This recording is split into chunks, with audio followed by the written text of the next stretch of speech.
द्वितीय स्कंध अष्टम अध्याय। देवताओं की प्रार्थना, भगवान विष्णु का आश्वासन और देवों का अवतरण। समय बीतता गया और पृथ्वी पर अधर्म का अंधकार फैलता गया। राजाओं में लोभ, हिंसा और अधर्म बढ़ गया था। पृथ्वी पापों के बोझ से कांपने लगी। ऋषि, साधु और धर्मात्मा लोग अत्यंत दुखी हो उठे। एक दिन पृथ्वी देवी गाय के रूप में ब्रह्मा जी के पास पहुंची, आंखों में आंसू और स्वर में करुणा लिए। हे जगत पिता, अधर्म का भार अब असहनीय हो गया है। राक्षसों और दुष्ट राजाओं ने मुझे रौंद डाला है। संतों और धर्म के रक्षक सब छिप गए हैं। अब मेरा संतुलन समाप्त हो गया है, कृपया उपाय बताइए। ब्रह्मा जी ने गंभीर स्वर में कहा, हे पृथ्वी माता, यह संकट केवल एक ही हल से दूर हो सकता है, जब स्वयं भगवान विष्णु अवतरित होंगे। आओ हम सब मिलकर क्षीर सागर चलते हैं। तब ब्रह्मा, शिव, इंद्र और अन्य सभी देवता पृथ्वी माता के साथ क्षीर सागर की ओर गए। वहां भगवान विष्णु शेषनाग की शैया पर योग निद्रा में विराजमान थे। सब देवताओं ने विनम्र होकर उनके चरणों में प्रणाम किया और स्तुति करने लगे। हे जगन्नाथ, हे सृष्टिकर्ता, आप ही ब्रह्मा हैं, आप ही विष्णु हैं, आप ही रुद्र हैं। अब अधर्म चरम पर है, कृपा कर हस्तक्षेप करें। तब क्षीर सागर से एक दिव्य और गंभीर स्वर प्रकट हुआ, हे देवगण, भय मत करो। जब जब अधर्म बढ़ेगा और धर्म घटेगा, तब तब मैं स्वयं पृथ्वी पर अवतरित होऊंगा। मैं दुष्टों का नाश करूंगा और धर्म की पुनः स्थापना करूंगा। परंतु इस बार यह कार्य केवल मेरा नहीं होगा। तुम सब देवता भी अपने अपने अंशों के रूप में पृथ्वी पर जन्म लोगे और मेरे अवतार के कार्य में सहायक बनोगे। यह सुनकर देवताओं के मुख पर तेज छा गया। भगवान की आज्ञा के अनुसार सब देवता अपने अपने अंश पृथ्वी पर जन्म लेने लगे। वायुदेव ने भीम के रूप में जन्म लिया, अतुल्य बल के साथ। इंद्र ने अर्जुन के रूप में अवतार लिया, वीरता और पराक्रम के प्रतीक बनकर। धर्मराज ने युधिष्ठिर के रूप में जन्म लिया, न्याय और सत्य के रूप में। अश्विनी कुमारों ने नकुल और सहदेव के रूप में जन्म लिया, सौंदर्य और ज्ञान के स्वरूप। वायु, इंद्र, सूर्य, धर्म, अश्विनी कुमार और अन्य देवता सब ने अपने अंश मानव रूप में उतारे, ताकि धर्म की पुनः स्थापना संभव हो सके। और इसी प्रकार समय आने पर स्वयं भगवान विष्णु ने भी कृष्ण के रूप में पृथ्वी पर अवतार लेने का निश्चय किया। देवताओं ने जब यह दिव्य योजना सुनी तो उन्होंने आनंद पूर्वक भगवान को नमन किया। सभी लोगों में एक नया उत्साह फैल गया। पृथ्वी देवी के मुख पर मुस्कान लौट आई। अब अधर्म का अंत निश्चित था, क्योंकि स्वयं भगवान और उनके दिव्य अंश पृथ्वी पर अवतरित होने वाले थे। हर युग में कुछ लोग ऐसे होते हैं जो दिव्य योजना का हिस्सा बनकर सत्य और धर्म की रक्षा करते हैं। कभी भीम की शक्ति बनकर, कभी अर्जुन की वीरता बनकर, कभी युधिष्ठिर के न्याय बनकर। देवी भागवत कहती है, ईश्वर अकेले नहीं उतरते, बल्कि वह उन सबके भीतर अवतरित होते हैं जो धर्म के लिए खड़े होते हैं। इसलिए जब भी तुम्हारे जीवन में अन्याय बढ़े तो मत डरना, क्योंकि ईश्वर और उनकी शक्ति तुम्हारे भीतर भी काम कर रही होती है। देवताओं की प्रार्थना सुनने के बाद भगवान विष्णु ने कहा, हे देवगण, अब समय आ गया है। पृथ्वी पर अधर्म चरम सीमा पर पहुंच चुका है। कौरवों का अहंकार और अन्याय धर्म को नष्ट कर रहा है। अब धर्म की रक्षा के लिए मुझे स्वयं अवतरित होना होगा। यह कहते हुए भगवान विष्णु ने अपनी दिव्य मुस्कान से सभी लोगों को आलोकित कर दिया।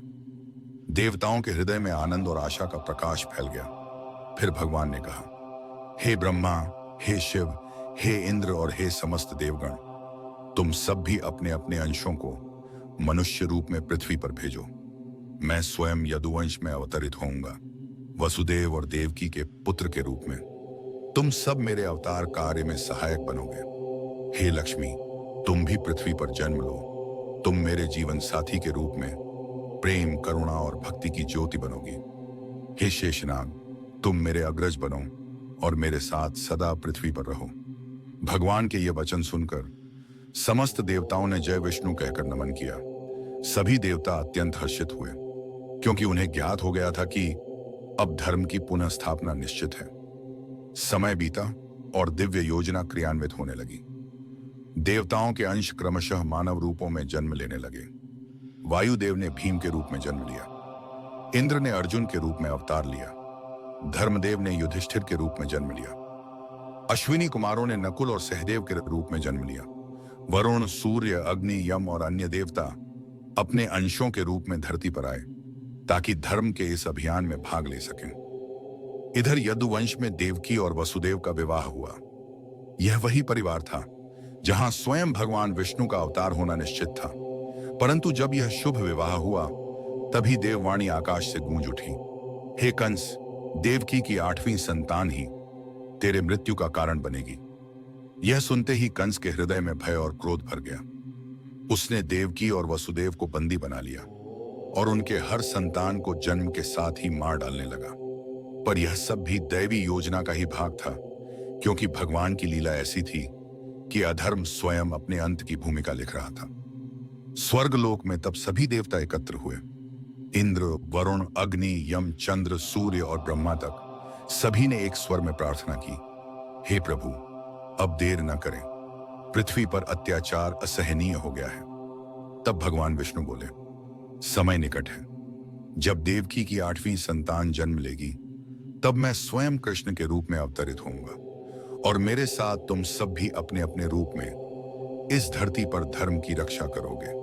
जब संसार में अंधकार बढ़ जाता है तो ईश्वर केवल वचन नहीं देते, वे कार्य भी करते हैं। उनका हर अवतार केवल किसी दुष्ट के विनाश के लिए नहीं, बल्कि मानवता को जागृत करने के लिए होता है।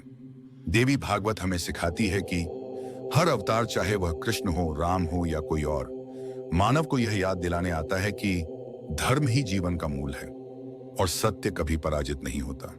जब भी जीवन में संकट आए तो यह स्मरण रखो कि भगवान की योजना चल रही है और हर कठिनाई अंततः एक नई रोशनी की ओर ले जाती है। पृथ्वी पर अधर्म का बोझ चरम पर पहुंच चुका था। कंस का अत्याचार दिन प्रतिदिन बढ़ता जा रहा था।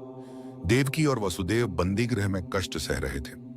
राजमहल के उसी अंधेरे कारागार में दैवी योजना अपने चरम क्षण पर पहुंच चुकी थी। रात्रि का समय था, आषाढ़ मास की अष्टमी तिथि। घोर अंधकार, परंतु वातावरण में एक दिव्य शांति और तेज व्याप्त था। चारों ओर सोया हुआ नगर, परंतु देवता जाग रहे थे। स्वर्गलोक में सभी देवता कमल के फूल और दिव्य गंध लेकर आकाश से उतर रहे थे, क्योंकि आज स्वयं परमात्मा का अवतार होने वाला था। भगवान विष्णु का अवतरण मध्य रात्रि का क्षण आया। देवकी का चेहरा तेज से दमकने लगा और अचानक उस कारागार में एक दिव्य प्रकाश फैल गया, जो हजारों सूर्यों के प्रकाश से भी अधिक तेज था। वहां देवकी की गोद में प्रकट हुए 4 भुजाओं वाले भगवान विष्णु, शंख, चक्र, गदा और पद्म धारण किए हुए। देवकी ने हाथ जोड़कर कहा, हे प्रभु, आप स्वयं साक्षात नारायण हैं। आपके दर्शन से ही मेरे जीवन का उद्देश्य पूर्ण हो गया, परंतु कृपा कर अब यह रूप छिपा लीजिए, क्योंकि कंस को ज्ञात हुआ तो वह तुरंत यहां आ जाएगा।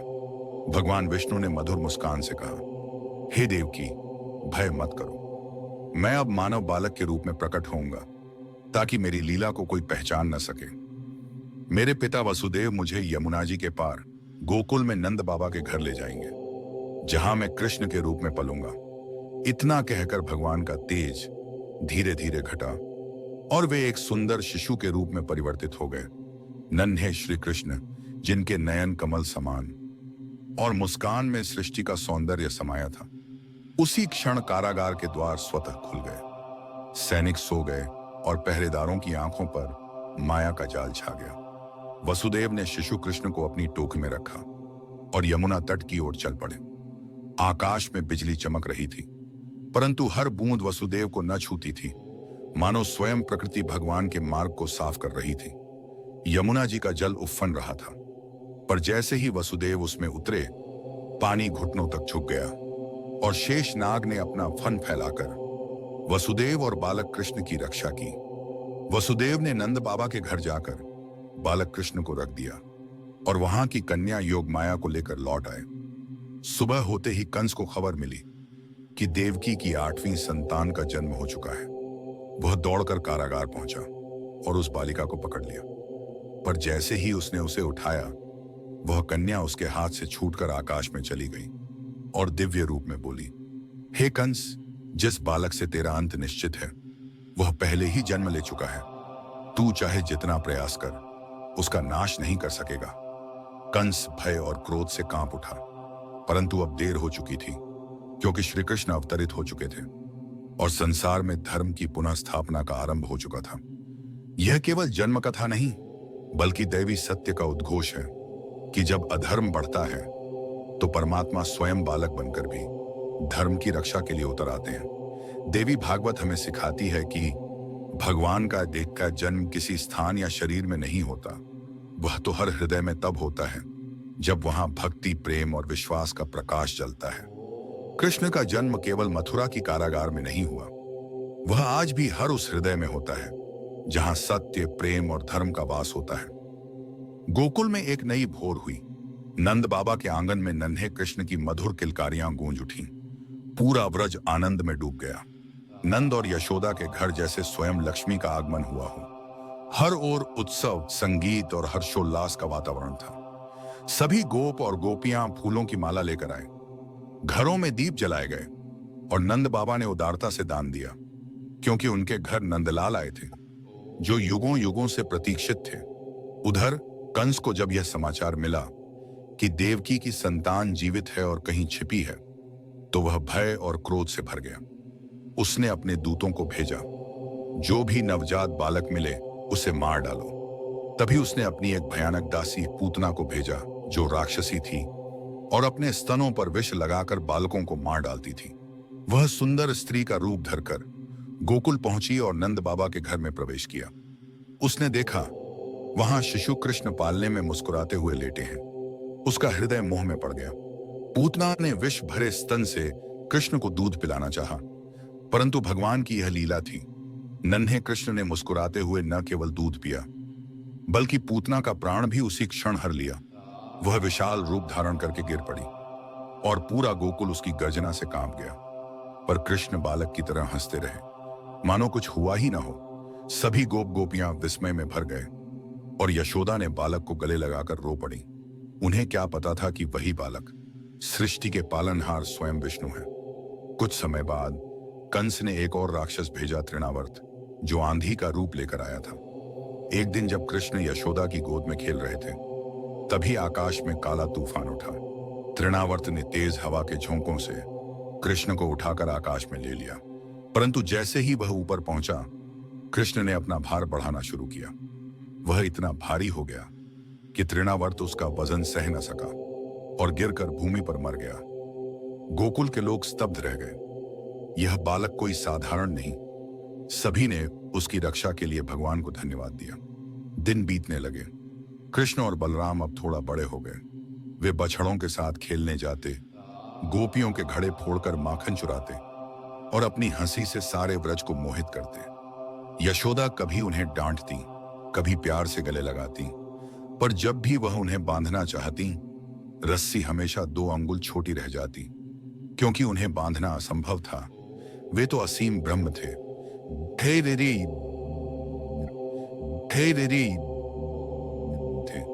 जो खेल खेल में भक्तों के हृदय में प्रेम जगाने आए थे। देवी भागवत का यह संदेश शाश्वत है।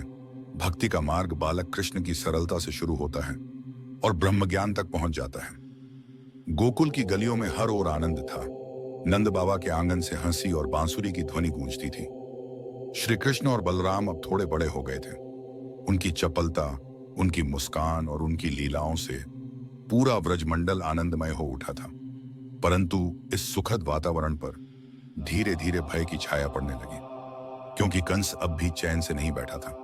वह बार बार नए नए राक्षसों को भेज रहा था, जिन्हें कृष्ण ने अपनी लीलाओं से नष्ट किया। एक दिन गोपों ने देखा गोकुल में अजीब अजीब घटनाएं घट रही हैं। कभी यमुना का जल उफान मार देता, कभी पशु अचानक अस्वस्थ हो जाते, कभी कोई राक्षस गांव के पास दिख जाता।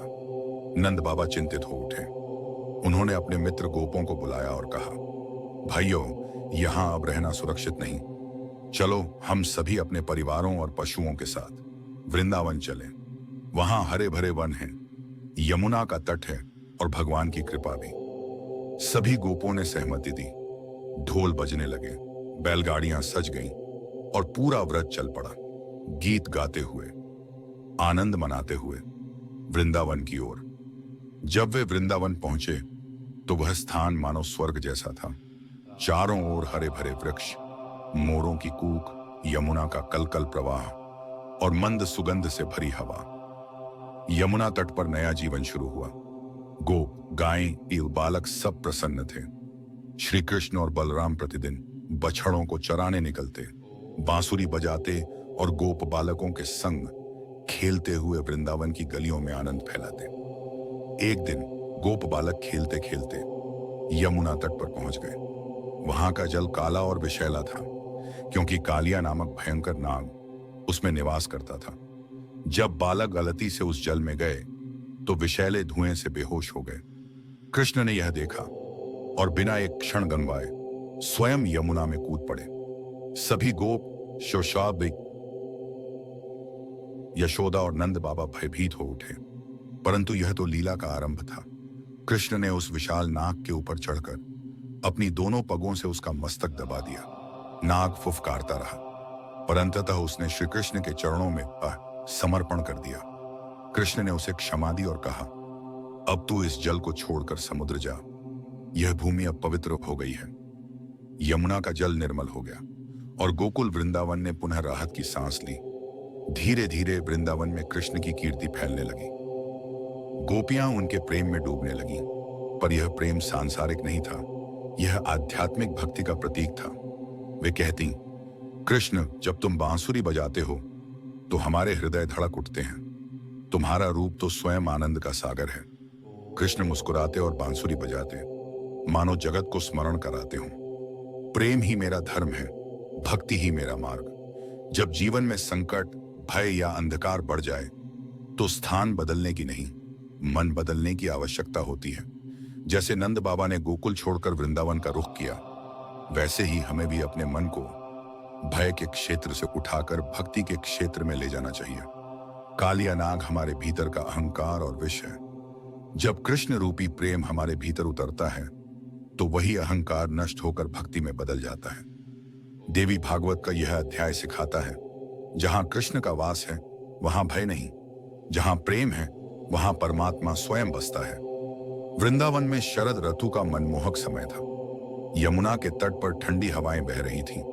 गोप गोपियां अपने कार्यों में प्रसन्न थे। चारों ओर बांसुरी की ध्वनि और गायों की घंटियों की मधुर झंकार गूंजती थी।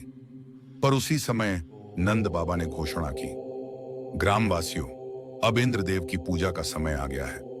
उनकी कृपा से वर्षा होती है, फसलें उगती हैं, इसलिए हम सब मिलकर इंद्र यज्ञ करेंगे। सभी गोप तैयारियों में लग गए। मक्खन, दही, दूध और मिठाइयों के पहाड़ सजाए गए। गोकुल आनंद से भर गया। बालक कृष्ण मुस्कुराते हुए नंद बाबा के पास आए। पिताजी, बताइए, हम यह इंद्र की पूजा क्यों करते हैं? क्या हमें केवल वर्षा के लिए ही देवता की पूजा करनी चाहिए? क्या हमारा कर्तव्य नहीं कि हम अपने कर्म और भूमि का भी आदर करें? नंद बाबा बोले, बेटा, इंद्र वर्षा के अधिपति हैं, उनके बिना फसल नहीं उगेगी। कृष्ण ने विनम्रता से कहा, पिताजी, वर्षा इंद्र नहीं करते, यह प्रकृति करती है। हमारा जीवन इस गोवर्धन पर्वत पर निर्भर है, जो हमें घास, जल और गायें चराने का आश्रय देता है। इसलिए पूजा इंद्र की नहीं, गोवर्धन पर्वत की होनी चाहिए। सभी गोप और गोपियां इस बात से प्रभावित हुए। उन्होंने इंद्र यज्ञ रोक दिया और गोवर्धन पूजा की तैयारी शुरू की। कृष्ण ने सबको समझाया, यह पर्वत स्वयं परमात्मा का रूप है। सभी ने मिलकर पर्वत की परिक्रमा की, दीप जलाए, गायों का दान किया और प्रेम पूर्वक भोग अर्पण किया। तब अचानक एक अद्भुत घटना हुई। कृष्ण ने स्वयं गोवर्धन पर्वत का विशाल रूप धारण कर लिया। वह पर्वत से बोलने लगे, मैं तुम्हारी भक्ति से प्रसन्न हूं। जो भी गोवर्धन का सम्मान करेगा उसे सदैव मेरा आशीर्वाद मिलेगा। सभी गोप गोपियां आश्चर्यचकित रह गए। उन्होंने प्रणाम किया और हर्ष से नाचने लगे। उधर स्वर्गलोक में इंद्र का अभिमान भड़क उठा। वह क्रोध से कांपने लगा। इन ग्वालों ने मेरी पूजा छोड़ी, मुझे अनदेखा किया। अब देखो मैं इन्हें कैसे दंड देता हूं। उसने मेघों को आदेश दिया, जाओ वृंदावन पर प्रलय सी वर्षा बरसाओ। क्षण भर में आकाश काला हो गया, बिजलियां कड़कने लगीं। तेज वर्षा और तूफान ने सब कुछ डूबो दिया। गायें कांपने लगीं। गोप भयभीत होकर कृष्ण के पास भागे। कन्हैया, हमें बचाओ।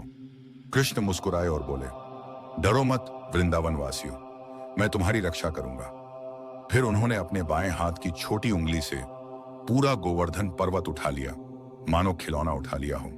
सभी गोप, गोपियां, गायें और बालक उस पर्वत के नीचे आकर शरण में खड़े हो गए। 7 दिन और 7 रात तक इंद्र ने निरंतर वर्षा की, पर पर्वत की छाया में किसी को आंच तक न आई। कृष्ण एक ही उंगली पर पर्वत थामे मुस्कुराते रहे, उनकी बांसुरी जैसे कह रही हो, जहां प्रेम और भक्ति है वहां कोई संकट नहीं टिक सकता। अंततः इंद्र का अभिमान चूर हो गया। वह अपने रथ से उतरा, कृष्ण के चरणों में गिर पड़ा और बोला, हे गोविंद, अब मुझे झ्यात हुआ, आप ही परम ब्रह्म हैं, मैं केवल आपका सेवक हूं। कृष्ण ने मुस्कुराकर कहा, इंद्र, क्रोध करना देवता को शोभा नहीं देता। अब तुम अपने स्थान लौटो और सदा धर्म की रक्षा करो। यशोदा ने कृष्ण को गले लगाया, बेटा तू कौन है? एक बालक होकर भी ब्रह्मांड का रक्षक बन गया। कृष्ण ने हंसकर कहा, मां, मैं तो तुम्हारा नंदलाल ही हूं। गोवर्धन पर्वत वह प्रतीक है जो दिखाता है कि प्रकृति और ईश्वर एक ही हैं। जब मनुष्य अहंकार छोड़कर कर्म और कृतज्ञता से जीता है, तब स्वयं ईश्वर उसकी रक्षा करते हैं। कृष्ण की यह लीला हमें बताती है, भगवान उंगली से पर्वत नहीं, हमारे दुख और भय को उठाते हैं और भक्त के हृदय में कहते हैं, डरो मत, मैं हूं। प्रत्येक सुबह जब कृष्ण बछड़ों को चराने निकलते, व्रज की गलियां जीवंत हो उठती।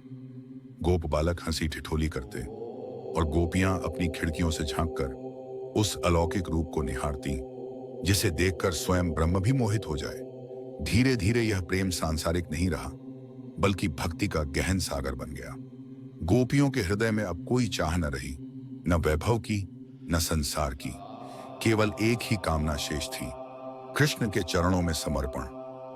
वे कहती, श्याम, जब तुम बांसुरी बजाते हो, हमारे भीतर की हर पीड़ा मिट जाती है। तुम्हारी ध्वनि हमें संसार से ऊपर उठा देती है। तुम हमारे आराध्य हो, हम तुम्हारे बिना अधूरी हैं। यह प्रेम केवल भावनाओं का नहीं था, यह परमात्मा और आत्मा के मिलन की यात्रा थी। एक दिन शरद पूर्णिमा की रात थी। आकाश में चांद अपनी संपूर्ण ज्योति बिखेर रहा था।